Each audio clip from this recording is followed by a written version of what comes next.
a lot for me to learn, and we're really excited to roll out emergency medical dispatch.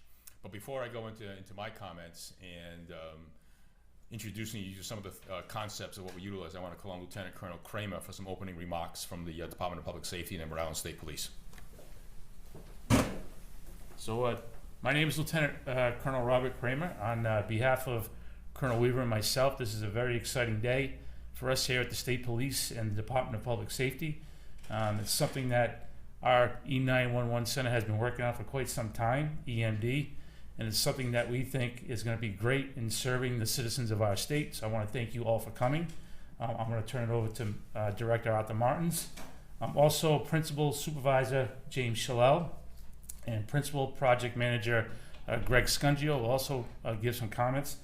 Captain Ron Longaluco has been recently transferred down to E911, and he was a big part in kind of getting this thing over the finish line for the Department of Public Safety. So thank you all for coming. I'm going to turn it over to Director Martins.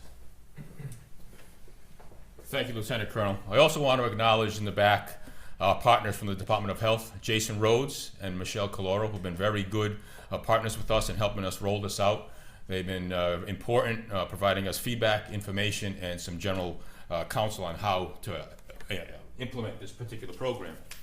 So I'm going to start my comments. So next week, on July 26th, 2022, Rhode Island E911 telecommunicators will begin using a new and exciting system called Emergency Medical Dispatch. The system is designed to engage callers in the essential time between when a 911 call is made and the arrival of rescue personnel. EMD will allow 911 telecommunicators to ask specific questions and provide instructions for all types of medical issues. Our telecommunicators will work with local dispatchers to ensure that calls are handled as quickly and efficiently as possible. EMD allows 911 telecommunicators to rapidly assess each patient and determine which ones need immediate pre-arrival instructions while rescue is responding to the scene.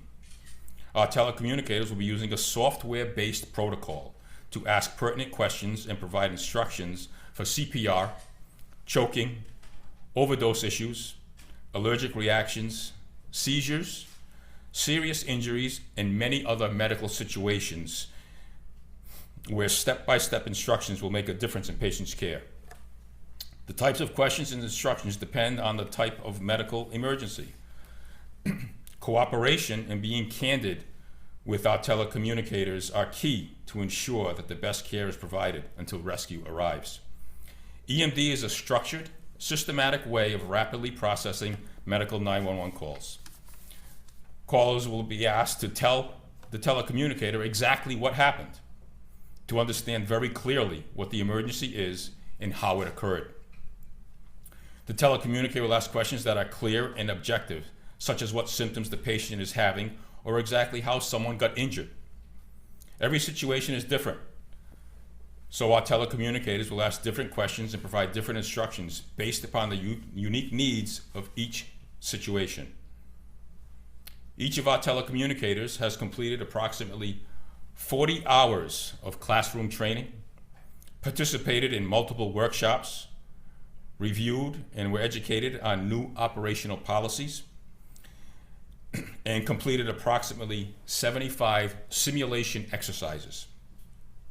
Therefore, all our staff are thoroughly trained, certified, and prepared to assist callers with the EMD process. The introduction of EMD will provide life-saving guidelines and procedures to those in need. I want to thank our telecommunicators for their sacrifice, their dedication, and their commitment to this EMD. It was not an easy process for them. They were learning something new, and I'm very proud of the work that they have done to get to this point. At this time, I will ask our Principal Project Manager, Greg Scungio, and one of our Quality Assurance Supervisors, Jim Shalell, to demonstrate how a medical call to 911 will be processed. If you want to bring your attention to the screen, they're going to go right through the process on how it goes. And Jim will simulate the call taker, and Greg will simulate a caller needing medical assistance. Gentlemen? Thank you, Director.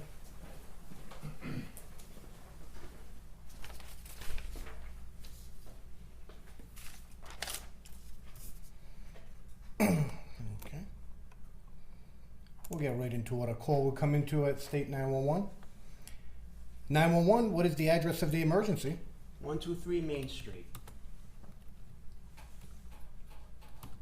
What city or town is that in? Woonsocket. What is the phone number you are calling from? 401-111-2233. Okay, tell me exactly what happened. My dad collapsed in the garden. We're having trouble waking him up, and it looks like he's having some trouble breathing. Okay, caller, stay on the phone. I'm going to conference into Woonsocket Rescue. Woonsocket Rescue. Woonsocket, this is 911. At 123 Main Street, we have a report of a male collapsed and not breathing.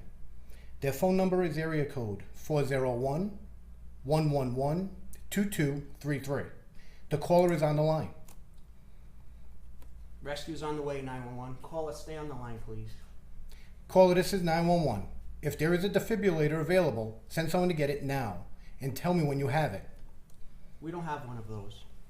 Okay, that's not a problem. Help is on the way. Stay on the line. I'll tell you exactly what to do next. Okay. Caller, how old are they? Dad's in his early 60s. Are you right by him now?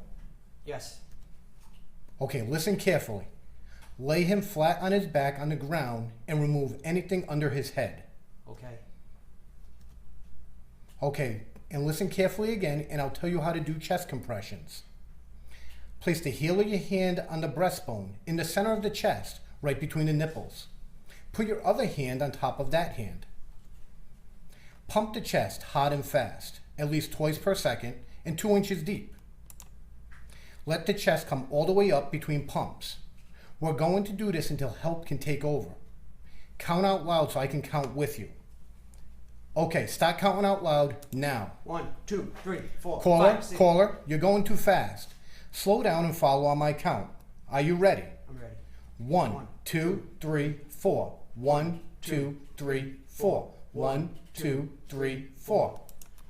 After 200 compressions, we go back to the questions. Keep doing the compressions over and over. Don't give up. This will keep them going until paramedics arrive. Tell me when they're right with them or if anything changes. You know what? They're just pulling in the driveway now.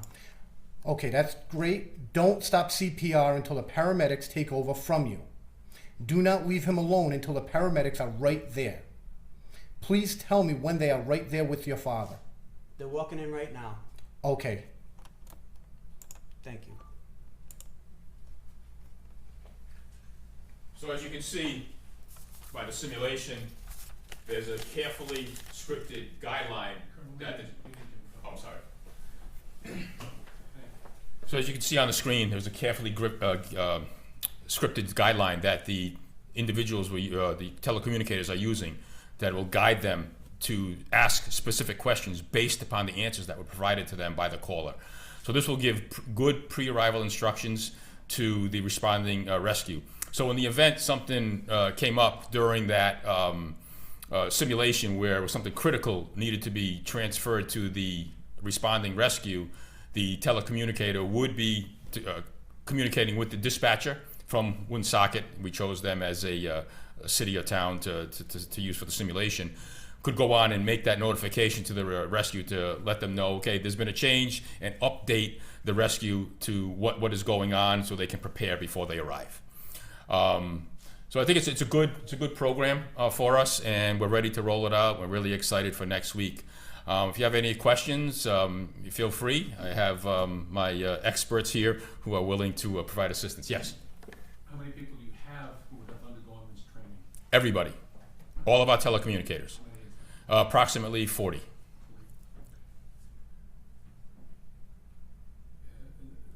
And it initiates when? Monday? No, Tuesday.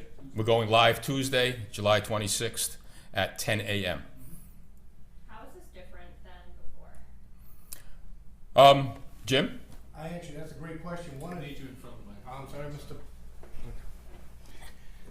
This is great. If you don't mind, this is something I'm a 16-year vet here at State 911. One of the things that this does for us, how it's different. Greg Sungio is an awesome trainer. He trained me when I was here, and we were always had the same exact training. We gave the same type of care, pre-arrival care, for all these years. What this does, though, It's a unified, in-sync, computer-based pre-arrival care that whether you're a 30-year vet or a 3-day new person, you're going to give the same amount or same exact pre-arrival care because of this new program. Because we've forward up from a paper base. We used to have the pre-arrival on a folder that we had to take out and read out. So this has just advanced us. So if you're 30 years or if you're three days into the job, you're going to give the exact same instructions for the exact same medical issue. And there were different instructions for different medical issues, I think. Absolutely. That I would have to, I don't want to say the word, there might be hundreds. I mean, we have all type of scenarios. And you call them up on the screen and If you want to do another Do you want to do demonstration, another one? certainly can. We Yeah, can certainly. we can do one off the cuff. no, Yeah. I'm just curious. Once you type in the chief, once you type in Can exactly, you step in front of my? once you type in exactly what happened, it drives the software. And based on the answers to the questions, the software reacts to that. When the 911 call comes in, we will have this populate. And all the caller needs, all our telecommunicators need to do is follow the script. We had to put a human element to it, and we are just to go down. And if you want to give them another one off the cuff, we can do 911. What's the address of your emergency? 123 Main Street, What city or town is that in? Woonsocket, What is the phone number that you are calling from? 401-111-2233. Okay, tell me exactly what happened. My wife has severe abdominal pain.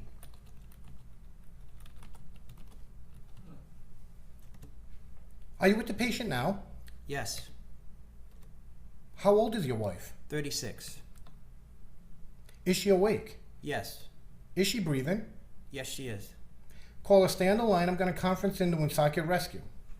Woonsocket Rescue, Woonsocket 911.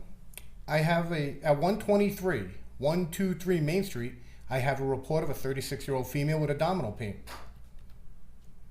all right, rescue's on the way. Caller, stay on the line with 911. Caller, this is 911. Is she responding normally? Yes, she is. Did she faint or nearly faint? No, she didn't. Help is on the way. Stay on the line. I'll tell you exactly what to do next. From now on, don't let her have anything to eat or drink. It might make her sick or cause further problems. Just let her rest in the most comfortable position and wait for help to arrive. Thank you. I want you to watch her closely, and if she becomes less awake and vomits, quickly lay her on her side.